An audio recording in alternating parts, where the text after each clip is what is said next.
이전에 비해서 저희 부부가 교회 인근에 있는 동네 병원에 갈 일이 더 잦아졌습니다. 아무래도 나이가 들다 보니까 몸 여기저기서 고장이 이전보다 더 자주 나기 때문 아니겠습니까?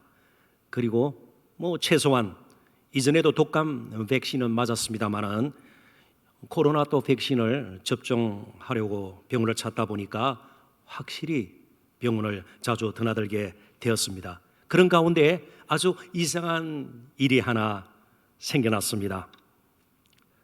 이전에는 그냥 사무적으로 의사로 환자로 진단하고 처방 좀 받아오고 그랬는데 말이죠.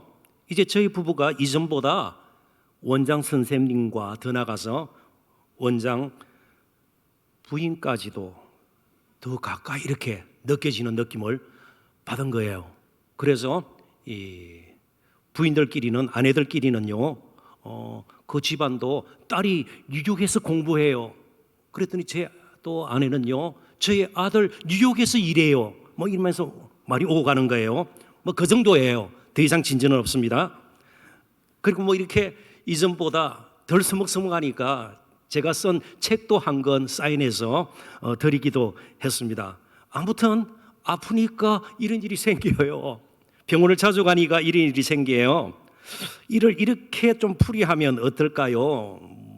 세상적으로는 등식이 별로 성립이 안 될 것 같습니다만은 저는 나름대로 이렇게 등식을 한번 만들어 봤습니다. 아프니까 병원을 자주 찾게 되고, 병원을 자주 찾게 되니까 의사 선생님, 그리고 그뿐만 아니고 그의 부인까지 가까움, 아주 친밀해지는 그런 관계가 되었다. 이해가 되시죠? 충분히 그릴 수 있는 그림입니다. 그러니까 요약하면 이렇게도 말씀드릴 수 있을 것 같아요. 아프니까 청춘이다가 아니고 아프니까 새로운 관계를 맺게 되었다. 예수님과의 관계도 마찬가지입니다. 스스로 어렵다고 생각하고 스스로 선하다고 생각을 하고 나는 예수님 필요 없다고 생각하고 성탄절이 나에게 무슨 의미가 있느냐 이렇게 생각하는 사람은 예수님을 만날 기회가 없는 거예요. 친밀한 관계를 맺을 수가 없게 되는 것입니다. 누가 예수님을 만나고 누가 예수님과 친밀한 관계를 맺을 수 있나요? 스스로 힘으로 살아보려고 하는데 도저히 사라지지가 않는 거예요. 자꾸 넘어지는 거예요. 자신의 모습을 보고 자꾸 실망을 하게 되는 것이에요. 이 땅에 소망이 없음을 이제는 깨닫게 되고요. 더 이상 이 세상에서 의지할 데가 없을 때에 이제 마지막 정말 주님의 옷자락이라도 내가 붙들면 그래도 일어설 수 있겠다. 남아들을 수 있겠다. 이렇게 자신의 아픈 인생을 깨닫게 될 때 오히려 예수님을 더 가까이서 만나게 되고 경험하게 된다는 것입니다. 그래서 예수님께서도 이 땅에 오셨을 때에 그의 사역 가운데서 가장 싫어했던 부류가 어떤 사람인가 하면 외식하는 바리새인들과 서기관들, 율법 학자들이었어요. 예수님 보기에는 너무나도 아픈 인생인데 아프지 않는 것처럼 하는 거예요. 너무나도 허물져서 누군가가 도와주어야 되는데 전혀 도움이 없는 것, 필요 없는 것처럼 항상 높은 자리를 차지하려고 애쓰고 말이죠. 사람들에게 존경받으려고 그런 데만 관심을 두는 외식하는 자들이 예수님께는 너무나도 이상하게 보였던 것입니다. 예수님과 관계 맺기가 힘든 사람이 바로 그런 사람들 아니겠어요? 오히려 나는 아픕니다. 소망이 없습니다. 이 세상에서 도움받을 때도 의지할 때도 없습니다. 그래서 주님 앞에 무릎을 꿇을 수밖에 없습니다. 이럴 때에 믿음이라는 것이 싹트고 믿음이 조금씩 자라기 시작하는 것입니다. 본문이 포함된 마태복음을 기록한 예수님의 제자 가운데 한 사람 마태의 경우를 한번 보십시오. 그는 예수님을 처음 만났을 때에 그때의 장면을 이렇게 기록하고 있습니다. 마태복음 9장 9절부터 13절입니다. 예수께서 그곳을 떠나 지나가시다가 마태라 하는 사람이 세간에 앉아 있는 것을 보시고 이르시되, 그러니까 당시 마태의 직업은 세리였습니다. 나를 따르라 하시니 일어나 따르니라. 쉬운 일이 하늘에요. 낯선 남자가 따르라. 물론 예수님에 대해서 들은 말이 있는지도 모르겠습니다. 그럼에도 불구하고 돈벌이가 그나마 괜찮은 세간을 떠나서 세리직을 버리고 예수님을 따른다는 것은 사실은 쉬운 일이 아닙니다. 예수께서 마태의 집에 앉아 음식을 잡수실 때에 많은 세리와 죄인들이 와서 예수와 그의 제자들과 함께 앉았더니 바리새인들이 보고 그의 제자들에게 이르되 어찌하여 너희 선생은 세리와 죄인들과 함께 잡수시느냐. 저렇게 형편없는 정말 인생의 쓰레기 같은 저런 사람들하고 어떻게 율법 선생이 된 너희 랍비, 너희 선생은 저들과 함께 자리를 할 수 있느냐. 예수께서 들으시고 이르시되 건강한 자에게는 의사가 쓸데없고 병든 자에게라야 쓸데있느니라. 너희는 가서 내가 긍휼을 원하고 제사를 원하지 아니하노라 하신 듯이 무엇인지 배우라. 나는 의인을 부르러 온 것이 아니요 죄인을 부르러 왔노라 하시니라. 자, 그럼 그렇다면 세리 마태가 세간을 떠나 돈벌이 잘하고 있던 그곳을 떠나 예수님을 따를 수 있었던 가장 큰 이유가 무엇입니까? 자신의 인생이 아프다는 사실을 인정했기 때문입니다. 그래서 예수님을 만나 따를 수가 있었습니다. 그런 생각을 좀 가지고 본문 21절을 다시 보도록 하겠습니다. 한번 유심히 보십시오. 아들을 낳으리니 이름을 예수라 하라. 이는 그가 자기 백성을 그들의 죄에서 구원할 자이심이라 하니라. 본문은 우리에게는 너무나도 익히 잘 알려져 있는 하나님의 말씀입니다. 천사가 요셉에게 나타나서 예수님의 나심과 그리고 그의 이름에 관해 전하여 준 말입니다. 그게 내용이에요. 자, 그렇다면 성탄절에 우리 마음속에 가장 먼저 떠올라야 하는 것이 바로 예수라는 이름이에요. 그분이 오신 거예요. 그분이 나신 거예요. 그렇다면 예수, 이 이름을 우리는 되새길 수 있어야 합니다. 예수라는 이름의 뜻은 하나님은 구원이시다, 혹은 하나님께서 구원하신다, 이렇게 이해하면 되겠습니다.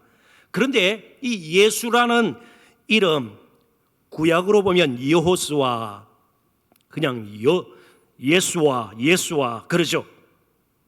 그런데 이 예수라는 이름은 유대인 남자들에게는 흔히 있는 이름이에요. 이름 자체가 특별한 이름이 아닙니다.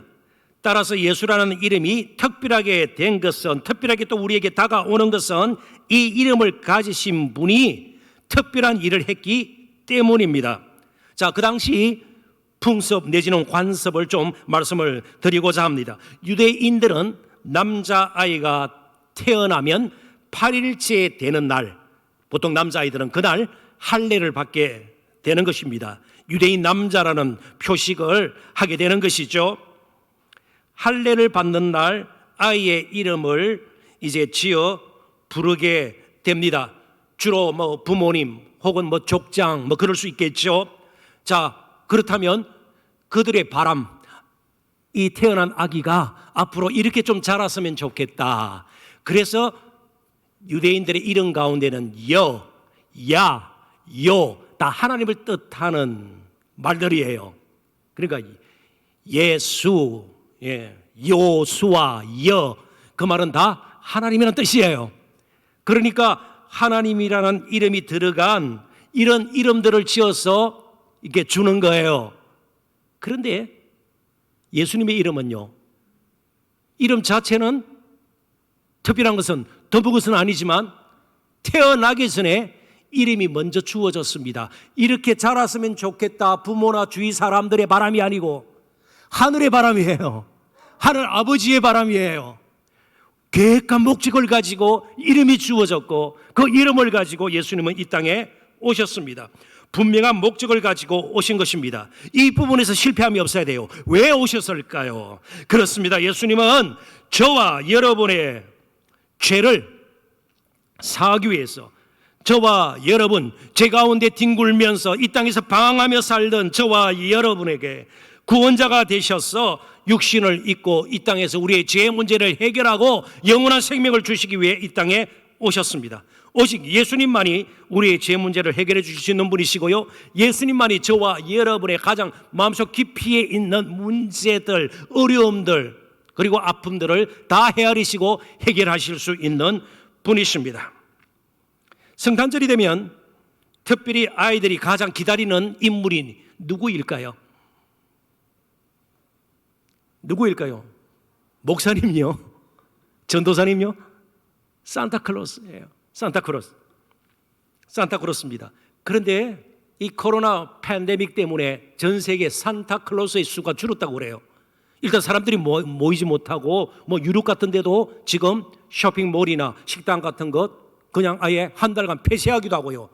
그러니까 산타 보기가 힘들어진 거예요. 그래서 제가 사진을 띄우려다가 이번에는 안 띄웠어요. 저희 외손녀도 쇼핑몰에 가서 산타에 안겨서 찍은 사진을 보내왔어요. 근데 아기가 굉장히 어색해하는 거예요. 그래서 너무 어색해서 그 예쁜 얼굴이 잘 드러나지 않아서 이번에 제가 화면을 준비를 하지 않았습니다. 근데 쇼핑몰에서 안겨서 찍었는데요. 산타예요. 허연 수염 나고 말이죠. 빨간 산타복을 입고요. 그런데 그 사진 찍는데 45불을 지불했다는 거예요. 우리나라 돈으로 한 5만 원 공짜가 아니에요. 산타가 굉장히 귀해요. 아주 희귀해요. 그래서 우리나라에서도 방문 산타를 전문적으로 하는 업체가 생겼습니다. 그것도 한 달 전에 예약을 해야 당일날 와서 미리 부모가 준비한 선물을 보자기에 넣고 오는 거예요. 그래서 아이는 정말 산타가 오는 줄 알고 너무 놀라는 거죠. 그런데 어른들은 어때요? 물론 산타 기다리는 어른들이 어디 있겠어요. 그런데 산타하고는 비교할 수 없는 만유의 주가 되시는 예수님께서 정말 구세주로 이 땅에 오셨지만 사람들이 다 그를 영접하지는 않습니다. 지금도 마찬가지입니다. 왜 그럴까요? 자신이 죄인이라는 사실을 인정하는 것이 너무나도 싫기 때문입니다. 마태로 다시 한번 돌아가 보십시다. 그는 모든 것을 완벽하게 갖춘 사람이 아니었습니다. 오히려 세리였기에 물론 물질적인 여유는 좀 있었는지 모르겠습니다. 동족 유대인들로부터 비난과 무시를 늘 받으며 살았던 사람입니다. 조롱, 사람들이 자기를 손가락질하고 아예 상종도 하지 않는 것이 그에게는 일상이었습니다. 속은 계속해서 상해갔습니다. 정말 어떨 때는 살고 싶은 생각도 나지 않았을 겁니다. 돈으로 해결할 수 없는 공허함이 거기에 분명히 있었습니다. 다만 그는 자신이 죄인임을 알았습니다. 우리가 예수님을 만날 수 있게 된 것, 우리가 가진 재산이나 학식이나 혹은 사회적인 신분이나 이룬 공적 때문이 아닙니다. 이제 잘 들으셔야 합니다. 정말 믿음의 출발, 어떤 면에서는 가장 기본적인 근본적인 본질적인 은혜가 있는데 그 은혜는 자신이 죄인임을 고백할 수 있는 은혜예요. 이게 은혜라고 생각을 하세요? 세상은 어때요? 조금이라도 흠집이 드러나면 안 돼요. 좀 잘못을 저질렀더라도 변명을 하거나 아주 살을 붙여가지고 숨기거나 감추려고 하거나 말을 바꾸기도 하고 그러지 않아요? 그런데 우리는요, 억만 죄인이라고 생각해요. 사도 바울의 고백을 빌리면 죄인 중에 괴수라고 그래요. 자신이 죄인임을 알고 고백할 수 있는 게 은혜예요. 이 성탄절에 다시 한번 우리에게 되새겨지고 반복되고요, 분명해질 것은 나는 죄인입니다. 정말 예수님 없이는 살 수 없는 죄악투성이의 인생이었습니다. 그래서 마태는요, 다른 복음서에도 없는 오늘 본문의 말씀처럼요, 예수님이 그의 백성을 그들의 죄에서 구원할 자임, 그 이름 풀이를 하고 있는 거예요. 마태복음에만 있어요. 죄에서 구원할 자. 이 말은요, 역으로 마태는 누구보다도 죄짐을 지면서 너무나도 힘든 삶을 살았다는 거예요. 더 이상 자신을 속이면서 살 수 없는 자신 앞에 예수님이 나타나셨을 때에 그 예수님을 그는 따를 수가 있었던 겁니다. 더 나아가서 마태복음 18장 21절 이하에 보면 그 유명한 1만 달란트 빚진 자의 비유가 나옵니다. 다른 복음서에도 없는 용서, 죄사함을 주제로 하는 이 비유, 마태만 기록하고 있는 겁니다. 마지막으로 한 구절 더 찾아본다면 마태복음 26장 28절에 보면 예수님께서 십자가 지시기 전날 밤 마지막 제자들과 함께 만찬을 가지게 됩니다. 그리고 포도주를 돌리면서 그 포도주의 진정한 의미를 이렇게 말씀해요. 이것은 죄사함을 얻게 하려고 많은 사람을 위하여 흘리는 바 나의 피 곧 언약의 피니라. 다른 복음서에도 성만찬, 마지막 최후 만찬의 자리에서 일어난 일들을 여기저기 여러 앵글에서 여러 각도에서 비추고 있습니다. 그런데 유독 마태복음에만 죄사함을 얻게 하려고 이 말이 더 붙어 있어요. 무슨 말이에요? 마태는 나는 정말 하나님 앞과 사람 앞에서 형편없는 죄인입니다. 그래서 마태는 죄사함이 얼마나 중요한지를 누구보다도 깊이 경험했던 자입니다. 요즘 힐링이라는 말을 많이 쓰죠. 치유라는 말. 그래서 어디 조용한 숲길을 맨발로 걷고 말이죠. 무슨 향기를 맡으면서 나무 향기를 맡으면서 걷고, 혹은 고상한 취미, 혹은 또 어디 가서 스테이하면서 묵상하고요. 그렇습니다. 이게 나쁘다는 거 아니에요. 저도 걷는 거 좋아해요. 그런데 진정한 죄의 문제가 이 죄짐에 억눌려서 해도 안 되는, 노력하고 결단하고 결심해도 안 되는 자신의 그 모습 바꿀 수 있단 말이죠. 어두운 인생이 어떻게 밝게 살 수 있단 말이죠. 마태의 기록을 좀 더 보도록 하겠습니다. 마태복음 4장 12절부터 17절. 역시 내용 자체가 어렵지가 않아요. 조금 깁니다만은 한번 화면을 보시든지 성경 본문을 좀 보시면 좋겠습니다. 예수께서 요한이 잡혔음을 들으시고 갈릴리로 물로 가셨다가 나사렛을 떠나 스불론과 납달리 지경 해변에 있는 가버나움에 가서 사시니 이는 선지자 이사야를 통하여 하신 말씀을 이루려 하심이라 일렀을 때, 이사야 9장 1절과 2절을 지금 인용하고 있습니다. 스불론 땅과 납달리 땅과 요단강 저편 해변길과 이방의 갈릴리여 흑암에 앉은 백성이, 이 지역에 있는 사는 거주하는 사람들을 흑암에 앉은 백성으로 표하고 있습니다. 큰 빛을 보았고 사망의 땅과 그늘에 앉은 자들에게 빛이었도다 하였느니라. 이때부터 예수께서 비로소 전파하여 이르시되 회개하라, 천국이 가까워 왔느니라 하시더라. 자, 여기 몇 지명이 나오지 않아요? 어떤 지역이 나오지 않습니까? 이스라엘의 최북단의 땅인 스불론과 납달리 땅, 12지파에게 땅을 분배할 때 여호수아 시대 때 그때 땅을 그곳에 분배받은 지파가 스불론과 납달리 지파입니다.